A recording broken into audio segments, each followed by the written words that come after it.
All right, everybody, welcome. My name is John Cormanick. I am the CEO and head coach at John R. Cormanick Coaching. Today's 25-minute deep dive is going to be all about leadership, leading with energy, empathy, and authority. We're going to talk about the power of connection and command in leadership. Folks think that empathy and authority are polar opposites. They are not. They are not mutually exclusive. They can and ought to be included in your leadership style.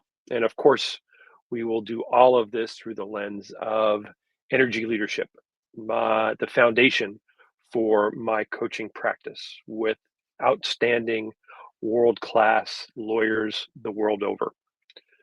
I am going to go ahead and begin to share, and we will get going. 25 minutes, as I said, where I value your time. We will always be on time. We may even be a little bit early today. We will see. 10 slides. You've already seen two of them, the introduction slide and this slide, talking about the agenda. We're going to talk about the introduction. I'm going to give you a brief energy leadership primer.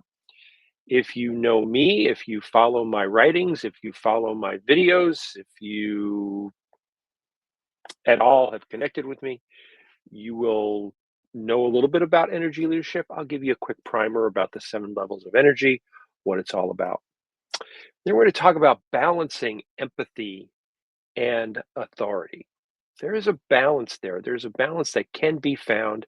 And the key is to find the balance that is right for you. It's not right for anybody else. You have your own unique balance of empathy and authority given the team that you have created, the team that you lead. Then we're going to talk about some practical strategies for leading with energy, empathy, and authority. That's why we're here today. Give you some takeaways that you can put into action as soon as you complete watching this video. Because action is where it's at. Knowledge without action is futile. It's just not where it's at. Knowledge without action is kind of wasted knowledge. And then we'll do a call to action. I'm going to challenge you today at the end to take action, to do something differently. So I will challenge you in that way. So let's dive in.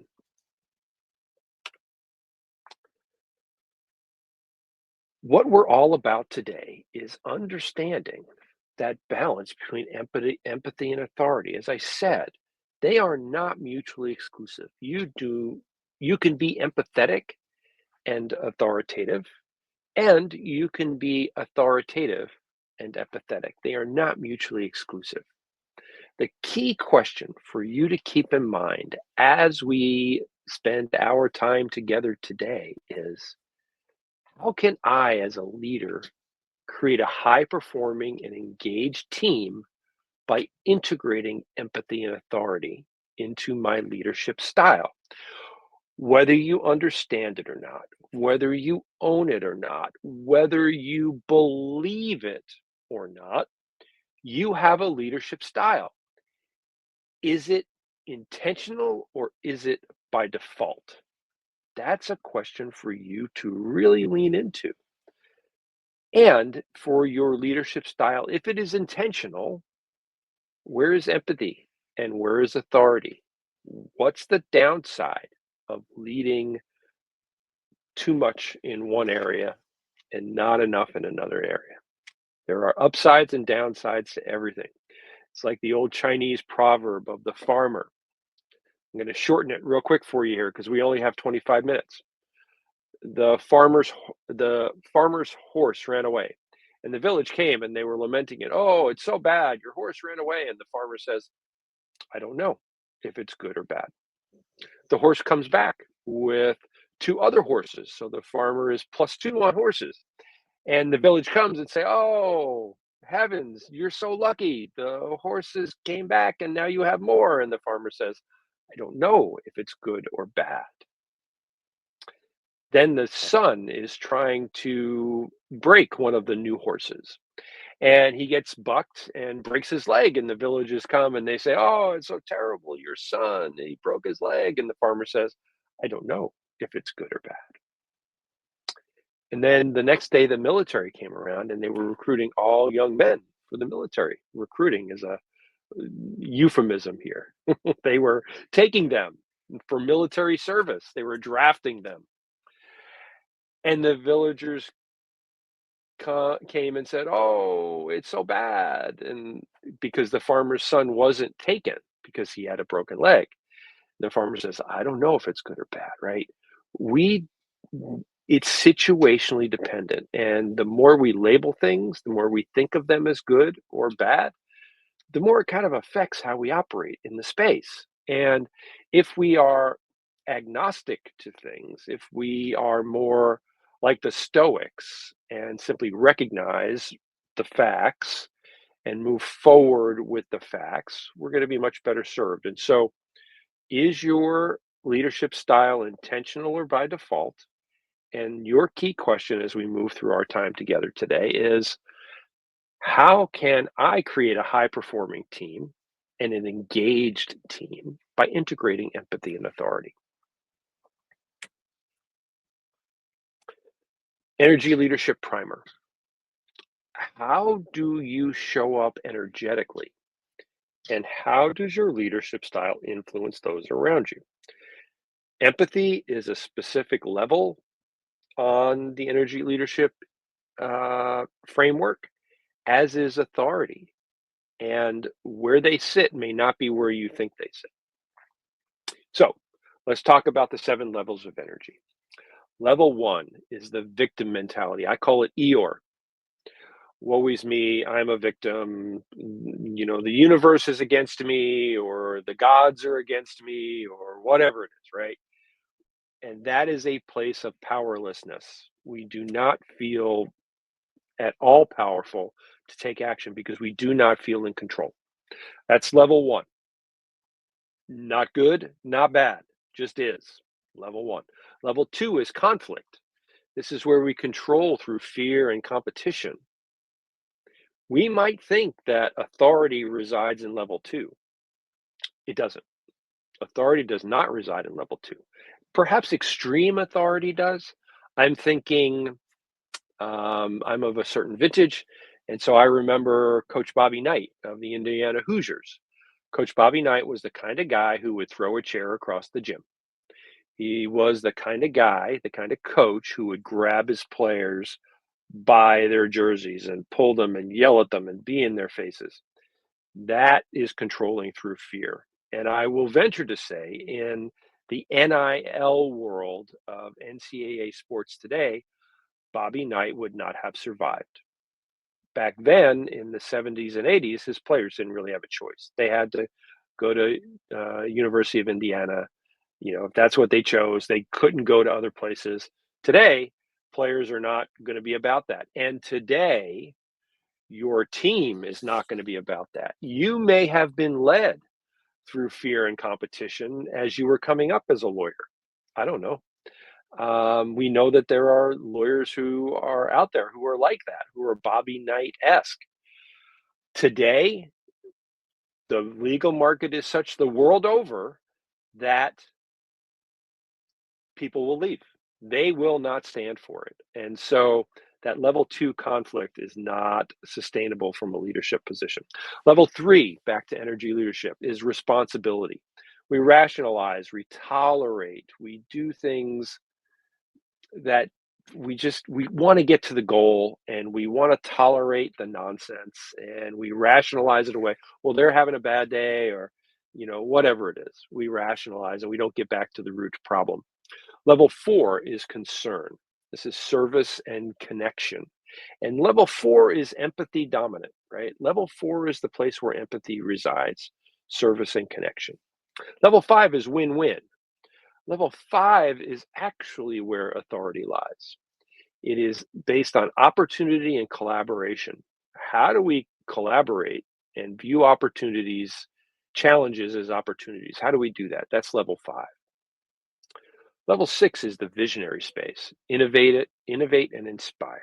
We innovate and inspire from level six. And level 7 is flow. Again, if you follow me, if you know me, you know that I'm a big proponent of flow. I understand the neuroscience behind flow. I trained at the Flow Research Collective under Stephen Kotler and his group to be able to have a really deep understanding of flow to empower my clients to increase their level of productivity within reason, to increase their quality of work, and to get more done in fewer minutes. So, energy leadership, level 1 through level 7. A way to think about it in your mind is transition lenses. When we're outside in the sun, our lenses are dark. That is level 1 and 2. That is the catabolic space. That is fight, flight, or freeze. When we're inside, our lenses clear up. That is level 3 through level 7. They get progressively clearer until they are crystal clear. So let's talk about and define empathy and authority. It's been a while, right? It's been a minute since we've talked about this.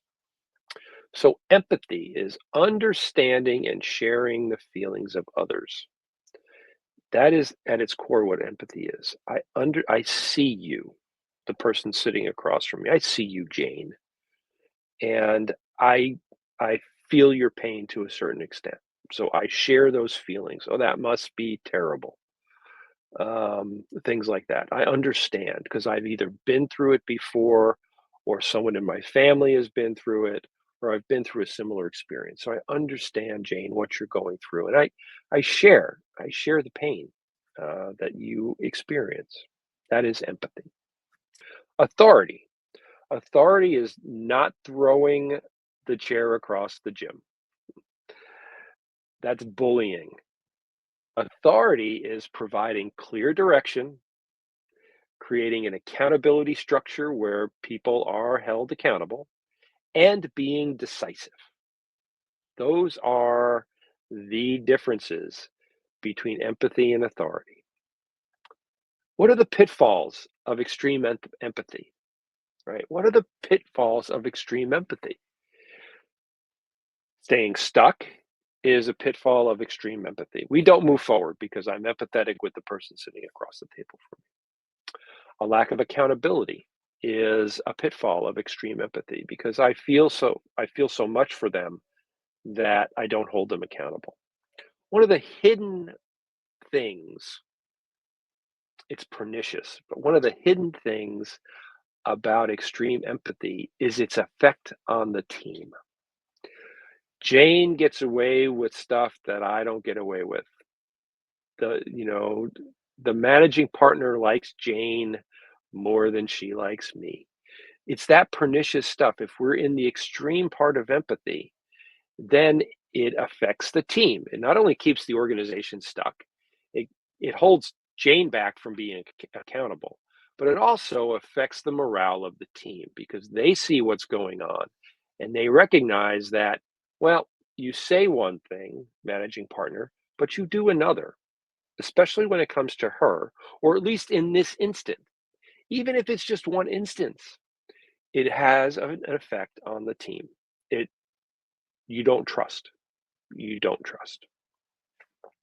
The pitfall of extreme authority, as we've talked about, right? It's Bobby Knight throwing the chair across the gym.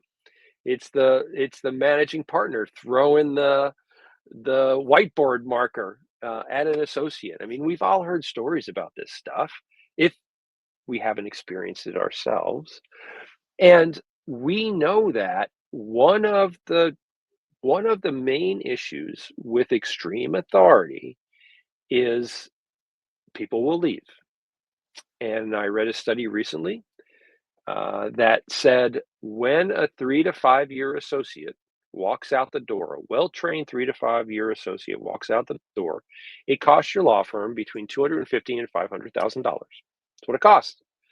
It's unsustainable. The younger generation of attorneys will not tolerate it. That's one of them. Another is burnout, right? If we're always in that extreme authority, your team's going to burn out. So, in the energy leadership framework, level 4 is empathy. It builds trust, connection, and support. And level 5 is authority. It fosters performance, innovation, and ownership. Let's talk about some practical strategies now. Let's get to it, shall we? You're a leader of a law firm. You're a leader in your home. You're a leader in your faith community. You're a leader in your community, your larger community. You're a leader among your friends, your colleagues. You're a leader in many, many different ways. So, what we're talking about here is leadership in your firm. Adopt a coaching mindset. When, when I coach people, one of the greatest compliments that I can hear during a coaching session is, that's a great question. Because it means that the person hasn't thought of it before in that way. And it's not directive, right? We want to ask empowering questions to our team. How would you do this? Why were you thinking that? In a safe way? What what was going on here, right? We don't want to give directives in this when we balance empathy and authority. There are times when directives are necessary. I'm not saying that they're not. They are. But what I'm saying is leadership is not a one size fits all program. It's not a one size fits all way of being. It depends on the person sitting across from you in the situation. So adopt a coaching mindset. Ask empowering questions. Don't give directives. See where that leads. You'll leverage your team and their knowledge and experience more in that way than you would by just telling them what to do. Number two, set clear expectations. We think we're clear. We probably aren't. Most of the time, we're not as clear as we think we are. That's just the truth. And it's the truth because we've got it in our head. And so we understand it. We've got all this construct around what we're saying, but it's in our head. Our team does not understand it the way that we understand it.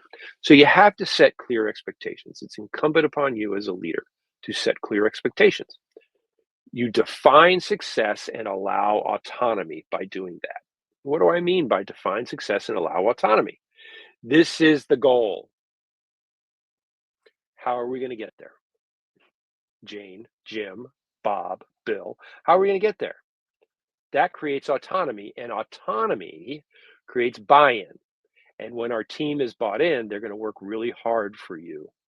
They're going to work hard to achieve your goals, the firm's goals, when they have this autonomy, when they have that buy in. Number three is listen at level 3. Employees, our team members, feel heard. Make sure they feel heard before giving them guidance. And here's what I mean by level 3. Level 1, and this is all internal, okay? This is all internal. Level 1 listening is you're listening to respond. We all do it. We do it all the time, especially lawyers, because we're really good at this, right? We listen to respond. So we have our self-talk going on in our heads, and we're just picking things out of what the other person is saying because we're going to respond. Yeah, but yeah, this is what, right? That's level 1. Level 2 is active listening. So the voice in your head is a bit quieter, still there a little bit, but a bit quieter, and you're in tune with the person sitting across from you. Level 3 listening is you're listening to understand. And here's what's required to listen to understand: a really quiet mind, being able to understand what it is that they're saying, how they're saying it, their word choice, whether they're internal focus using words like I feel, things like that, or they're more heart focused as I feel, or mind focused, I think. Listen for that. You will be able to lead better when you listen for those types of things. It's hearing what is not said. It's watching body language. It's all of it. The person sitting across from you is a wealth of information, not only by the words that they say, but how they say them and how they're saying them and how they're being, all that stuff. Listen at level 3 before you give guidance. Another practical strategy, use your EQ, use your emotional intelligence. If you've got questions about EQ, give me a holler. Happy to talk about it. Recognize your emotions internally. Are you frustrated? Are you open? And then and then look at their emotions. How are they doing? How are they in this situation? Are they nervous? Are they angry? Are they unsure? And then you can respond. Number five, create psychological safety. You have to create a space where your team feels safe to share. You can't just say it. You have to create the space. They have to trust, because if they don't trust, they're not going to share, and you're not going to be able to be empathetic because they're not going to share with you, right? And the last one is accountability with compassion. You can balance support with high standards. Mike Tomlin, the head coach of the Pittsburgh Steelers, his players love him. His players love him. And he has a mindset of the standard is the standard. Really doesn't matter that you like it, dislike it, that you're having a good day or a bad day. It doesn't matter. That stuff doesn't matter. I still care for you as a leader. What matters is the standard, right? And so we can balance support for our team with maintaining a high standard, accountability with compassion. So here are our key takeaways. Number one, empathy and authority are not opposites. They are complementary. They are complementary to each other. How much empathy and authority you use in your leadership style is situationally dependent and will depend on the person sitting across from you, but you do have a style. Number two, energy leadership has a framework to understand and balance empathy and authority. If you have questions about energy leadership, shoot me an email. We'll get on a 30-minute call. We'll talk about energy leadership and the power of it in your leadership style and how to leverage it to lead your team more effectively and efficiently. And finally, effective leadership requires number one, self awareness. It's that energy leadership framework. It's how am I in this situation? How am I doing? Because how I'm doing internally is going to show up externally. So it's self awareness. Number two, adaptability. Leadership is not a one size fits all thing. Leadership is bespoke. It is different for every person on the team, and it has to be. The standard doesn't change, but your way of leading them does. And number three, intentional energy management. Am I at level four, which is the empathy space? Am I at level five, which is the authority space, which is the win win space? Am I at level two, the Bobby Knight space? Where am I? Where am I, and how do I move through this in a way that is effective, not only for this conversation, but it builds that culture that we're looking for in our law firm so that we achieve the goals that we want to achieve. Next steps, reflect. Where do you naturally lead from? Level one through level seven. Where do you lead from? Identify one strategy to integrate more empathy or authority this month. Lean into one of them, not completely, but lean into one of them. Which one do I want to lean into more? And apply. Use the energy leadership framework to coach your team more effectively. Great leaders don't just manage teams, they inspire them by balancing strength and understanding. That's the point of leadership, is to have other people want to do the things that you want them to do to achieve your goals. That's what it's all about. If you want to learn more about how coaching with me can empower you to become a world-class leader, send me a message on LinkedIn, go to my website and book a 30-minute discovery session. I would love to talk to you.